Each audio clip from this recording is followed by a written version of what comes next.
नमस्कार मित्रांनो, आज हा व्हिडिओ बनवण्यामागचा उद्देश हा आहे, पुणे नाशिक हायवेला आपल्या भोसरी आणि नाशिक फाट्याच्या मध्ये लांडेवाडी कमानीच्या समोरचा जो रोड आहे तिथे खूप साऱ्या गाया आणि त्यांची वासरं आहेत आणि ह्या दोन पायांच्या अक्कल नसलेल्या लोकांनी आपल्या घरातील घाण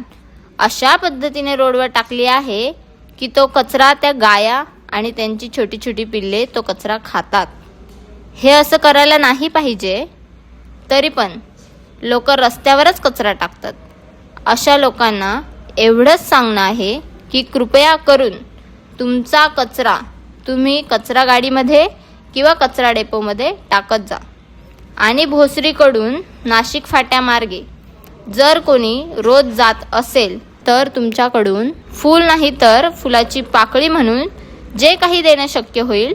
ते तुम्ही गायांना व त्यांच्या पिल्लांना देत जा।